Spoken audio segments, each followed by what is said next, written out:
Okay, so let's dive in. There's been so much talk lately, hasn't there? Bollywood seems to be, well, facing a pretty serious challenge. Definitely. It's a fascinating moment. This whole hashtag Boycott Bollywood thing has really gained traction. Right. And that's what we want to unpack today. We've got some interesting material here, articles, notes.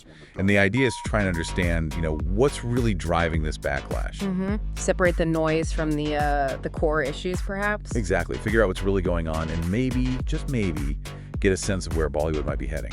It's a real mix, isn't it? Cultural shifts, social media dynamics, economic pressures, all kind of swirling together. Totally. And what's striking is how fast it all seemed to blow up. Yeah, the intensity is remarkable. So looking at the info we have, it feels like a key moment, almost a trigger point, was the death of Sushant Singh Rajput back in 2020. Yes, that definitely seems to be where the current wave really gathered momentum. His death became this symbol for a lot of pent-up frustration. Frustration about what, specifically? According to the sources, I mean.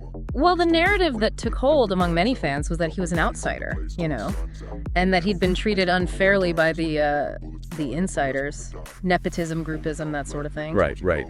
And a lot of anger got directed towards big producers, established names, and especially star kids. Exactly. People whose families were already, part of the Bollywood fabric. It felt to many like his struggle represented a bigger issue of fairness. Like the system was stacked against people without connections. Precisely. And social media just poured gasoline on that fire, didn't it? Absolutely. It was suddenly everywhere.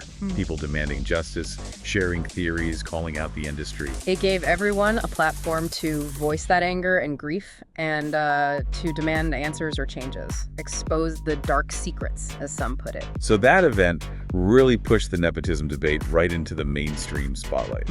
Now, nepotism itself, as the notes point out, wasn't exactly a new conversation in Bollywood. It's been discussed for years. Sure, kind of an open secret, maybe? You could say that. But Sushant's death it hit different. It struck a national nerve, it seems. It wasn't just industry gossip anymore. It became a public concern. Exactly. The core question became, why should we support an industry that seems to value connections over maybe raw talent? Or at least that's the perception. And that led to actual boycott calls, didn't it? Targeting films with actors from film families. Yes. The material mentions people like Aya Bhatt, Ananya Pandey. Their films faced specific boycott campaigns. It wasn't necessarily about their acting per se, but more a protest against the system they represented. That seems to be the sentiment, yeah. A feeling that the playing field wasn't level for everyone trying to make it. It's interesting. It shows a shift in audience power, maybe.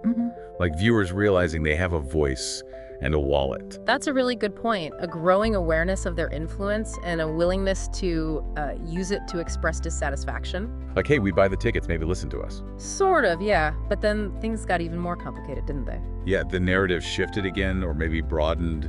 The drug scandals hit. Yes. The Narcotics Bureau investigations. That definitely added fuel to the fire.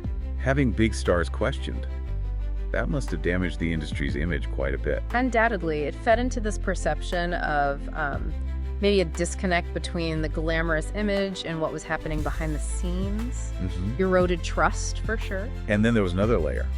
The sources mentioned controversial statements. Right. Some actors made comments that were perceived by parts of the audience as being anti-Hindu or anti-India. Okay, so that taps into a whole different kind of concern. More cultural, more nationalist. Exactly. And it suggests some audiences want the films and the stars to reflect their own values, their sense of national identity. And when they feel that's not happening? Boom! More backlash, more calls for boycotts, especially from those who felt Bollywood was becoming, detached from Indian culture. Wow. So you've got nepotism, anger, ethical questions for the drug probes, and this cultural nationalist pushback. It's like a perfect storm. It really does seem like a confluence of factors. And the result? Well, the material points to some pretty stark consequences at the box office. Yeah, that's maybe the most concrete impact we've seen. Big budget films with huge stars failing. We're talking Amir Khan's Lal Singh Chaddha, Akshay Kumar with Rakshabandhan, even Shah Rukh Khan's Shamshura. These are guys who used to guarantee openings. Absolutely. Their underperformance was a major signal. It suggested audiences weren't just automatically showing up for the big names anymore. Something had shifted. And why? What were the reasons people gave for skipping these? Well, according to the sources, common complaints were things like weak stories, a feeling that the films were pushing some kind of agenda. Agenda? What sort of agenda? It's a bit vague sometimes, but often tied to that feeling of disconnect, that the films didn't reflect Indian values or were somehow out of touch. Interesting. So weak content combined with this broader dissatisfaction. That seems to be the mix. And look at the contrast the sources draw with the South Indian films that broke through around the same time. Right. RRR, Pushpa, Kantara. Those films were massive hits, weren't they? Huge. And not just in the South, but across India and even globally. Why did they connect so well, do you think, based on the analysis? The sense is that they offered something fresh, something more, rooted, engaging stories often deeply connected to regional culture, but told with universal appeal. Like they felt more authentic, maybe? Celebrating local traditions, but in a big, entertaining way? Exactly.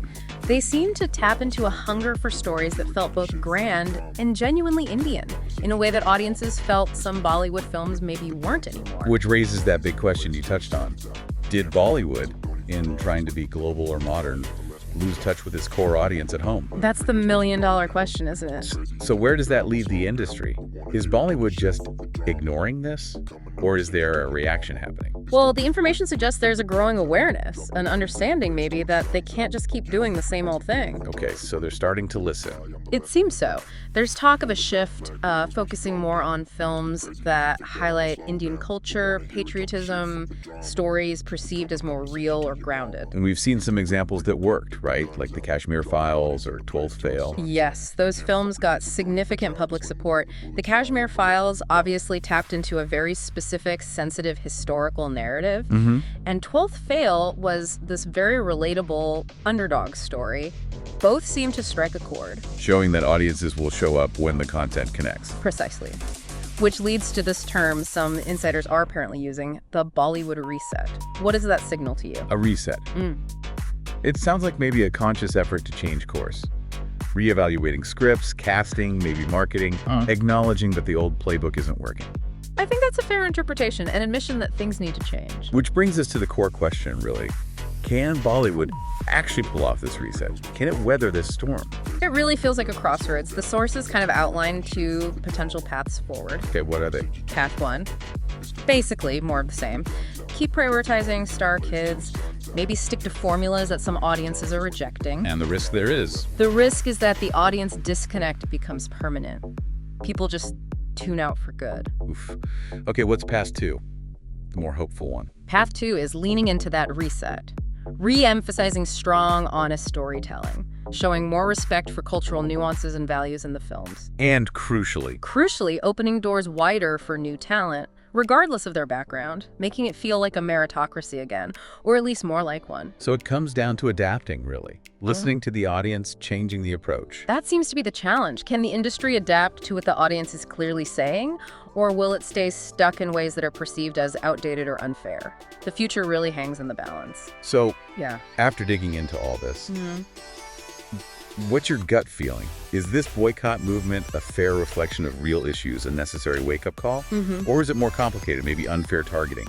Oh, it's definitely complicated. I mean, the sources lay out genuine grievances around nepotism, content quality, cultural representation. Yeah. Those seem real. But how much weight each factor carries for each person? That's harder to say. Right. It's not just one thing. No, it's multifaceted. You have legitimate criticism mixed with potentially coordinated campaigns and just plain changing tastes. It's probably not a single, simple answer. Absolutely. And that's really the thought to leave everyone with, isn't it? Wow. How do you weigh these different factors? Is this a temporary blip or a fundamental change in the relationship between Bollywood and its audience? Lots to think about. Indeed. We'd love to hear your thoughts, of course. And naturally, we'll keep diving into other big topics shaping our world in future deep dives.